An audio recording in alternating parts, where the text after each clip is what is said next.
Que tal, como están? Benvidos ao noso preguntoiro. Rematamos esta semana na que estamos a falar cos nosos representantes políticos conversando co goberno municipal. Acompáñanos a tenente de alcalde unha vez máis, María Rozas. María, benvida, moi boas. Moi boas. Temos que analizar hoxe eses orzamentos xerais do Estado. Levamos toda a semana cos membros da oposición analizando eses investimentos que teñen que ver con Santiago, pero antes de adentrarnos neste asunto, esta mañá a súa compañeira a concelleira Marta Lois anunciábanos un problema que tamén temos que facer referencia. Un problema que ten que ver con Merca Galicia, unha empresa na que ten participación o Concello no 51%, no seu Consello de Administración. Está previsto facer unha denuncia porque se detectaron certas irregularidades na maneira de proceder do ex-xerente desta empresa, de Merca Galicia. Que nos pode contar vostede un pouco desta situación? Pois, efectivamente, hoxe a compañeira concelleira de Mercados fixo esta denuncia pública. Merca Galicia, como indica Silvia, é unha empresa que está formada parte Concello e parte Estado. Ten o Concello 51% da empresa pública e o restante a través de Mercasa, que é unha sociedade estatal. É unha empresa que leva máis de 20 anos en funcionamento. Pois acabanse de detectar posibles irregularidades bastante serias. O xerente que foi cesado, realmente despois acabou dimitindo fai uns meses, cando se fixo ese cese dese xerente que levaba na empresa dende o ano 97, iniciouse un proceso de auditoría, non porque houbera ningún tipo de sospeita nese sentido, senón para saber cal era a situación real da empresa. Desde ese punto de vista, a concelleira quería enfocar a empresa con outro rumbo político. Pensaba que era mellorable a xestión, pero non existía ningún tipo de sospeita naquel momento. Froito desa auditoría que se realizou dos últimos 4 anos, detectáronse graves irregularidades, que agora leva a presentar de forma unánime por parte do Consello de Administración unha denuncia nos xulgados por posible deslealdade, por posible irregularidades desde un punto de vista tamén contable. Que hai detectado? Pois hai detectado na contabilidade facturas doble facturación a empresas inexistentes ou inactivas, e facturación tamén a propias empresas da que era titular o xerente. Entonces, desde ese punto de vista, pensábamos que é necesario poñelo en mans do xulgado e que é necesario tamén facelo público para que os veciños e veciñas de Santiago estean ao tanto. Son indicios severos de cuestións graves e agora terá que ser o xulgado que investigue o que se posicione. Ben, pois está en mans do xulgado, como vostede ben apunta. Se eses indicios finalmente se confirman, se é realidade que houbo esas irregularidades, que significaría un pouco para vostedes como goberno que se dera esta situación na cidade con esta empresa? Esta empresa leva en funcionamento e co xerente actual desde o ano 97. Leva máis de 20 anos esa xerencia.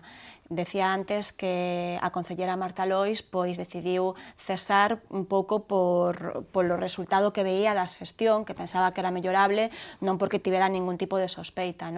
Claro, se realmente existiu irregularidades contables, existiu unha apropiación ilícita de fundos que son públicos, de recursos que son públicos, que de momento hai unha sospeita, pero que non ten que determinar o xulgado. Estamos a falar de algo moi grave, terá as súas repercusións, pero que non ten que ditaminar o xulgado. Pola nosa parte, en canto vimos un indicio, o pusemos en mans da Fiscalía, que creo que é o que temos que facer como goberno, e ademais, sobre todo, porque hai que ter tolerancia cero con este tipo de actuacións, no caso de que se sean certas.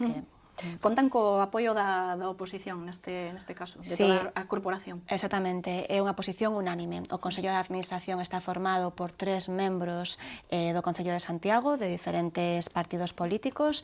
Estamos o Goberno Municipal, está representado tamén o Partido Popular e o Partido Socialista, e despois 3 membros da sociedade estatal que ten o resto de participacións, non? E hai unha posición unánime neste sentido de aclarar a situación e de presentar toda a información que temos ante o xulgado.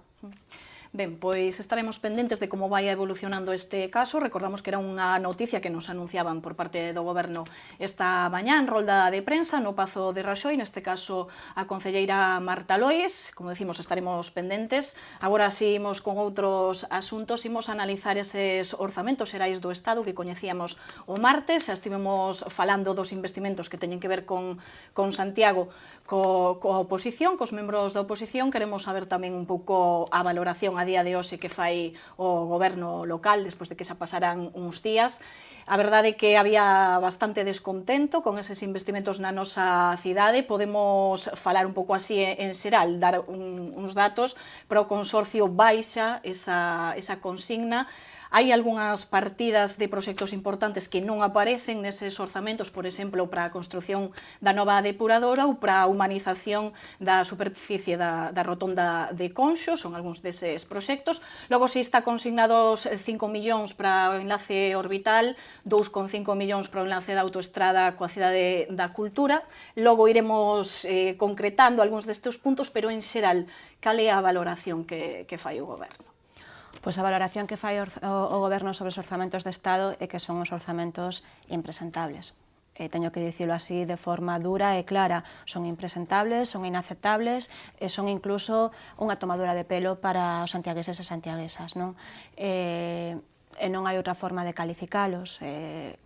A estes orzamentos, se no ano pasado decíamos que os orzamentos do Estado, a nosa valoración que facíamos sobre orzamentos do Estado en clave local era que tiñan pois luces e tiñan sombras, este ano son completamente sombras, non? E por que digo isto? Digo isto porque, como ben indicastes, faltan proxectos que son claves para a nosa cidade, pero que ademais faltan proxectos que eran compromisos firmes que tiña o Ministerio de Fomento neste caso, pero tamén o Ministerio de Industria con Santiago, con o noso Concello, non?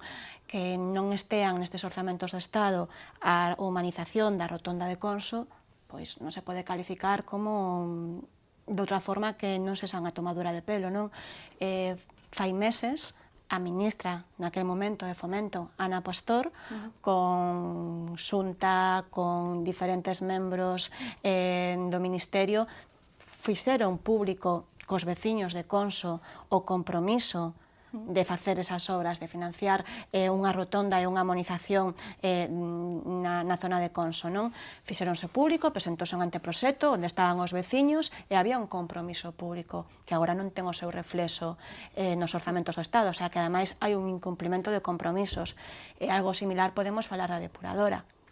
Levamos anos solicitando a depuradora. Hai un compromiso que tamén é público por parte do Ministerio, da COAES, de que Santiago terá esa depuradora, que ademais que é unha necesidade básica, non? Que ademais está en xogo fondos europeos. Se non se executa, se non se fai xa esa depuradora, podemos perder fondos europeos que están a financiar unha porcentaxe moi elevada do custo total, non?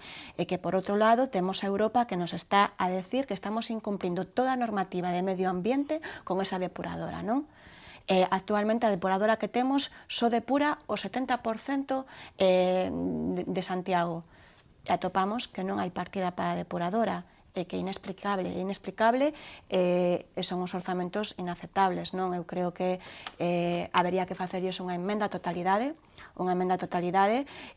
non só para Santiago, senón tamén para Galicia, porque recordemos que baixa un 30% as obras, o orzamento para investimento para a nosa terra, para Galicia, non? Baixa un 30% en comparación con o anterior. Volvemos a datos do ano 2004, o orzamento que lle están destinando agora mesmo a Galicia é o mesmo orzamento, un orzamento similar que tiñamos fai 13 anos.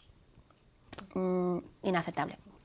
Inaceptable, din vostedes, pero a oposición fala de falta de peso político do goberno local de Santiago. Onte, por exemplo, o voceiro popular, Agustín Hernández, falaba de que había que ser máis insistente, de non dar as cousas por feitas, senón que con respecto ao goberno central pois hai que ter máis presenza. Vostedes consideran que non teñen ese peso ou non teñen esas boas relacións co goberno central neste caso? Eu non sei se Agustín Hernández estarálle delatando o subconsciente e a crítica vai para o seu presidente, para Feijóo, porque a realidade é que en Santiago hai obras e proxectos que non están, pero o 30% menos en orzamento é para toda Galicia. E quen preside Galicia é Feijóo, que a pesar de reunirse recientemente con Cospedal, parece que non co Ministerio e co Madrid, a pesar de ter reunións, parece que non é quen de poñer na senda aos galegos e as galegas, non? O sea que para vostedes o que ten pouco peso político é non, eu non presidente. sei se o presidente ten pouco peso político, pero creo que o argumento que utiliza Agustín Hernández podelle xogar unha mala pasada no seu subconsciente, non? Porque decir que faltan proxectos de Santiago porque o alcalde de Santiago ten pouco peso político, desmontase moi facilmente, porque ao final o que se ve é que faltan proxectos en Santiago, pero faltan proxectos en Pontevedra, gobernado polo Bloque Nacionalista Galego, faltan proxectos en Vigo, gobernado polo Partido Socialista, Abel Caballero, e faltan proxectos en todos os concellos tamén nos gobernados polo Partido Popular, porque a realidade é que o orzamento do Estado que se destina a Galicia recortouse un 30% en comparación co ano anterior. En Galicia os concellos están gobernados por diferentes grupos políticos, están gobernados por mareas, pero tamén hai concellos nacionalistas, concellos do Partido Socialista e concellos do Partido Popular. Entonces acusar a un goberno en concreto de falta de peso cando é algo xeralizado para toda Galicia e cando a propia Xunta, que está gobernada con maioría absoluta polo Partido Popular e onde os recortes son máis drásticos, é un argumento por buscar un e por non facer realmente autocrítica e recoñecer que estes orzamentos feitos por Madrid, feitos polo Partido Popular e por Rajoy son uns orzamentos inaceptables para Santiago, pero tamén para todos os galegos e galegas. Xa apuntaba vostede antes o tema da humanización da parte superior da rotonda de Conxo. Quero incidir un pouco sobre este asunto porque foi un dos que máis chamou a atención, digamos, dos que máis falamos nestes días despois de coñecer eses orzamentos xerais do Estado. Como vostede ben explicaba, a anterior ministra de Fomento, Ana Pastor, estivo aquí, presentou ese anteproxecto para esa humanización, para esa actuación que conectaría as dúas partes nas que queda dividido o barrio de Conxo. É certo, recordamos que naquele momento o alcalde estaba, podemos decir, contento ou era moi positivo con esas relacións que había coa ministra. Fala a oposición de que quizáis o propio goberno se creou falsas expectativas. Vostedes como definirían esa situación que se deu nese momento e o que nos atopamos agora con esa partida que non existe? Cando existe un acto público onde están representados unha ministra de Fomento, Ana Pastor, a Xunta de Galicia, ca súa conselleira de Infraestructuras, varios representantes do Ministerio de Fomento, e, por suposto, o alcalde de Santiago como facilitador e reivindicando unha demanda que é histórica dos veciños, porque recordemos que foron veciños que tiveron que soportar uns retrasos importantes do Ministerio de Fomento nas obras que se fixeron do túnel de Conso. Existe ese compromiso público, en palabras que quen se comprometeu foi a ministra de Fomento, que levoulles un proxecto aos veciños, que lle demostrou o anteproxecto que iban a facer ali para humanizar o barrio, que era unha demanda moi xusta, non?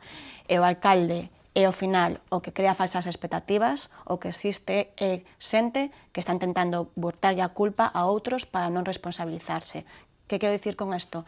Que se o Partido Popular quere botarlle a culpa ao goberno por facer presión e por demandar algo que é unha solicitude do barrio e que ademais existía un compromiso público e quen levou ali o proxecto foi o Ministerio de Fomento, non o Concello de Santiago, está buscando responsabilidades onde non as hai, non? A responsabilidade é de quen se comprometeu, de quen presentou un proxecto e de quen agora incumple os compromisos adquiridos, que é o Partido Popular.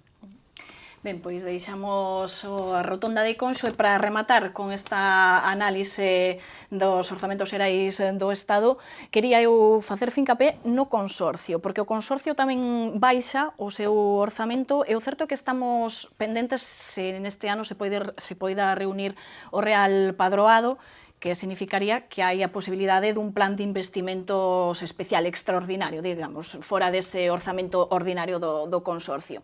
Teñen vostedes expectativas de que se poida dar esa xuntanza e de que poida haber unha inyección económica maior para o consorcio? Pois a verdade é que a reducción no orzamento do consorcio foi unha sorpresa. Foi unha sorpresa importante porque no orzamento prorrogado pois había a mesma contía que o ano anterior, que ademais era unha contía que estaba sendo estable no tempo porque xa sufrira pois reduccións importantes en anos anteriores, non? Porque ademais o consorcio é unha ferramenta necesaria pero importantísima para a nosa cidade, non? Para que a xente que nos estea vendo poda ter unha idea do que fai o consorcio na cidade de Santiago. O consorcio responsabilízase do mantemento e do bo estado do noso casco histórico, de obras en edificios que son declarados patrimonio da cidade, non? E ten un rol moi importante no que teñamos o casco histórico como que temos, que é o orgullo de moita xente de Galicia, pero non só de Galicia, senón de fora, non? É un casco histórico que é un exemplo para moitas outras cidades.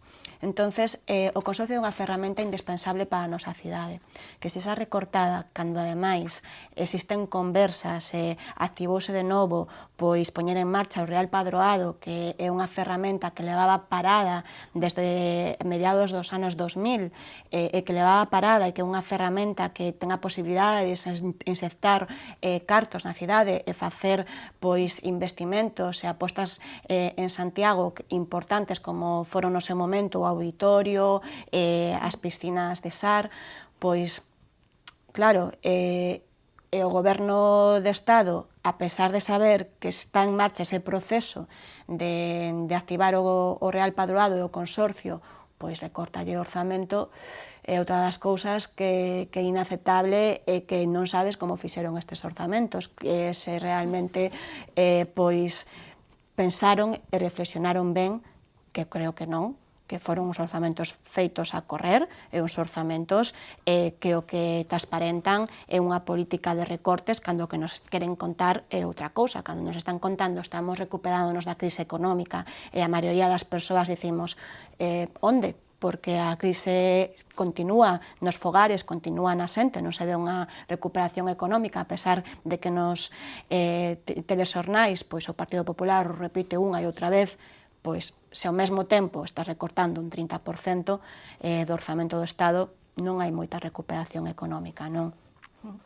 Bueno, pois veremos finalmente que pasa, se chega a reunir ese Real Padroado e hai mellores novas, non? Neste caso, para Santiago, imos rematar con outros orzamentos, neste caso coa proposta de orzamentos participativos de cara xa ao 2018 que vostede acaba de presentar, uns orzamentos participativos que, como o seu nome indica, permite que a cidadanía pois participe cunha certa cantidade no que se poida facer na cidade, por exemplo, poden opinar ou dar as súas suxestións sobre as festas do Apóstolo.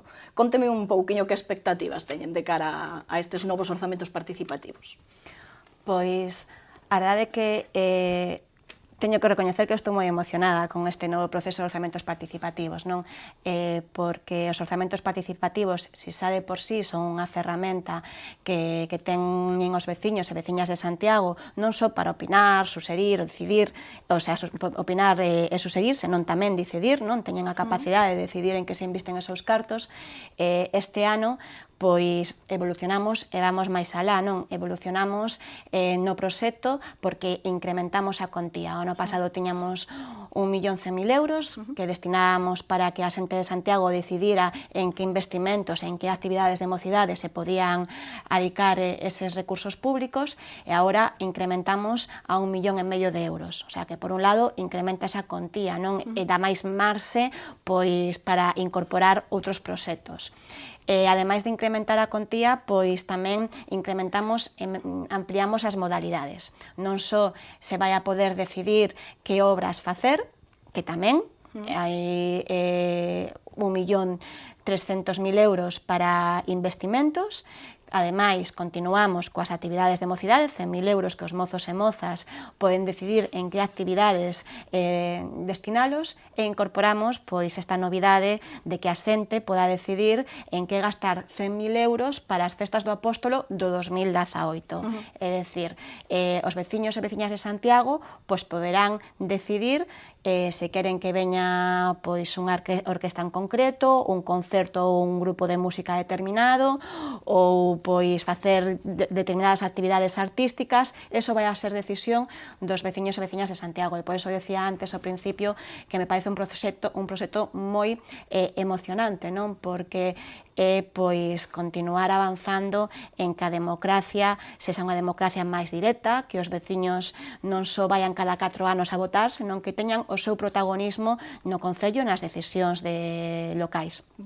Bueno, pois tamén haberá que estar atentos a ver os composteláns que se lle pasa pola cabeza, que seguro que isto das festas do Apóstolo vai traer... Dá moito xogo, sí. Vai dar xogo. Pois nada, aquí rematamos, María, como sempre, agradecerlle a súa presenza aquí no Preguntoiro. Gracias. A vos, moitas gracias. E nos deixámolo aquí, volveremos xa con máis entrevistas na semana que ven. Graciñas por acompañarnos.